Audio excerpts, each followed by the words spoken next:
Hello everybody, this is Skylar from SkylarTube HD. So today we're going to see the new Deadpool 2 movie.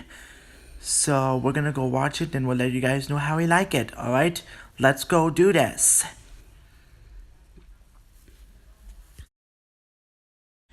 Deadpool 2 is a comic book movie sequel fans have been waiting for, and believe me, it was definitely worth the wait. Ryan Reynolds returns as a hysterically sarcastic anti-superhero Deadpool. Also returning are Morena Baccarin as a steamy love interest, Vanessa. T.J. Miller as Deadpool's funny sidekick, Weasel.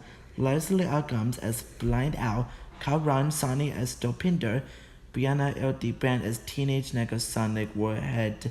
And CGI X-Men Colossus, voiced by Stefan Kapusek. Deadpool 2 packs a lot in, and though it certainly tells a complete story of love, loss, family, and redemption. The movie begins with Deadpool killing off global bad guys like the Yakuza in Japan, the Triads of Hong Kong, the Italian Mafia at a funeral, and meth distributors in Deadpool's neck of the woods. The death scenes are brutal but hilarious. The head meth boss runs and hides in a panic room before backup arrives, forcing Deadpool to abandon, dishing out his brand of justice. Paul escapes in Dopinder's caps and returns home to celebrate his anniversary with his now-to-pleased love, Vanessa. Vanessa tells Deadpool she wants to have children, and they immediately come up with wacky names. Soon after, the meth boss and his crew crash in on Paul and Vanessa, and Deadpool eliminates them one at a time with his kitchen knife set, but not between the meth boss, inadvertently shoots and kills Vanessa. Deadpool catches the fleeing meth boss, and his death science was both just and unfulfilling. To me, the death and Paul's sincere reaction was one of the saddest and most touching moments in Marvel Cinematic Universe history. Unable to kill himself in a humorous suicide attempt, Colossus brings Paul's blown-up pieces back to X-Men's empty school mansion, which we see a funny cameo by a number of X-Men, including John McAvoy's, Charlie Vanner's, Nicholas Holtz-Beast, Evan Peters, Quicksilver, and Ty Sheridan's Cyclops, who all hide from Deadpool as he points out how empty the school is. After much convincing by Colossus, Deadpool becomes an X-Men in training, and they respond to a mutant situation where we encounter Russell, a fire-starting mutant teenager played by Julian Dennison, causing havoc outside a school meant to cure mutant kids. Deadpool defuses the situation before realizing Russell is being abused by the orphanage staff, and he kills the head orderly before being stopped by Colossus. Special covers that block mutant powers are placed on Paul and Russell, and they are sent to a mutant prison. We are then thrust into the future, where a half-cyborg, half-mutant character named Cable, played by Josh Brolin, discovers the burnt bodies of his wife and daughter who were killed by a grown-up Russell. Cable travels back in time to kill a young, imprisoned Russell before he gets a taste for killing.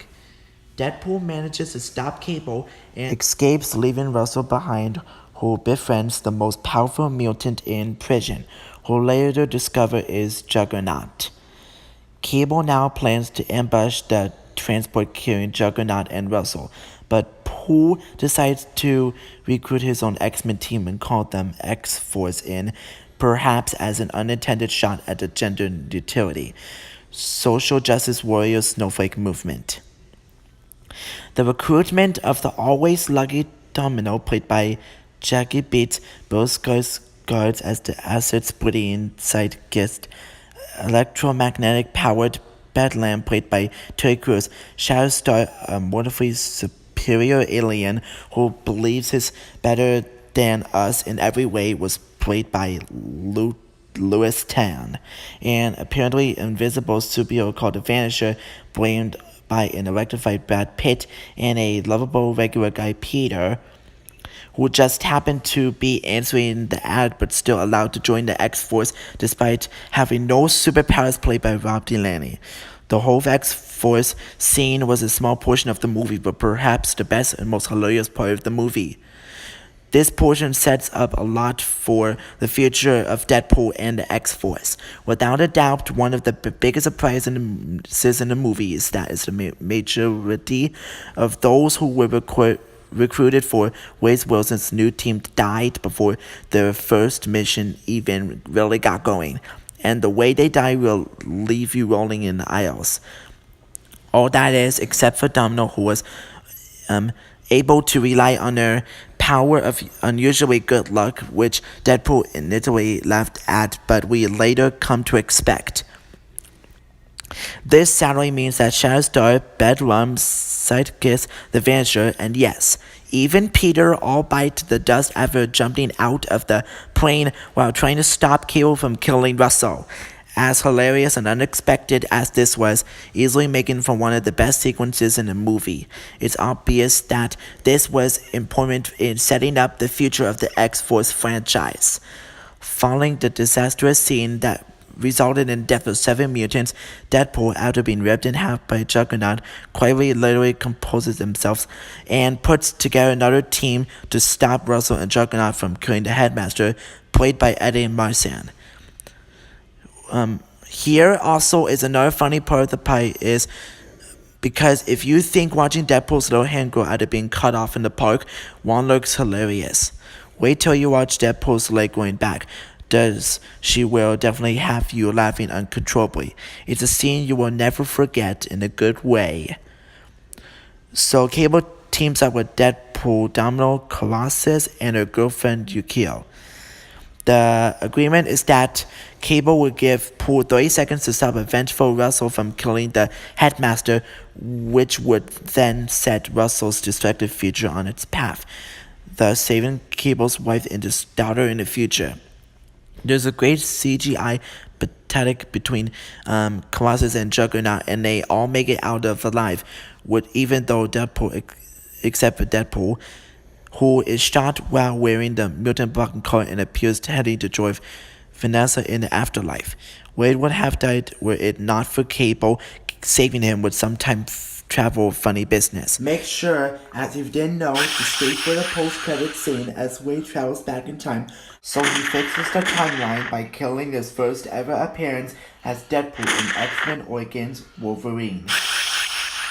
And of course, he also kills Ryan Reynolds before he can accept the role of Green Lantern, telling viewers, "You're welcome, Canada."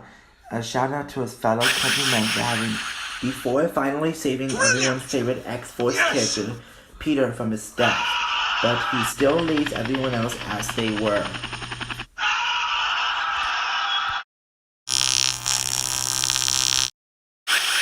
And more importantly, he goes back in time and saves his hot girlfriend, Vanessa, from being killed by the Met Boss.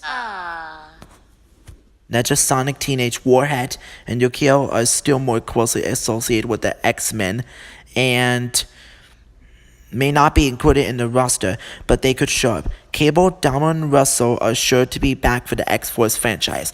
I'm not sure Peter will be back, especially with Wade not being able to handle anything happening to the defense of his regular guy, but he be a welcome sidekick to replace T.J. Miller, who isn't expecting to return following his recent real-life issues and the baggage he brings. However, this allows for an X-Force movie to introduce a couple of new members, so even though it won't be the team we saw briefly in this movie, Fox has most of what they need to move forward the X-Force movie. Hopefully, we won't have to wait long for this to happen. Be sure to watch my upcoming Deadpool 2 Easter eggs video. Bye.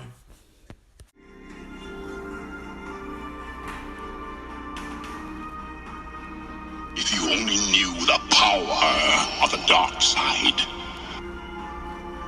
Don't be afraid. It is your destiny. Remember me. You are commanded by the God of Thunder.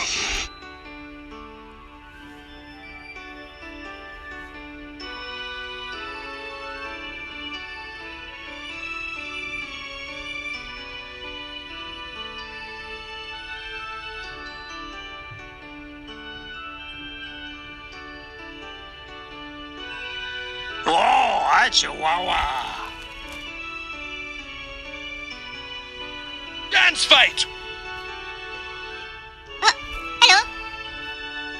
Bottom.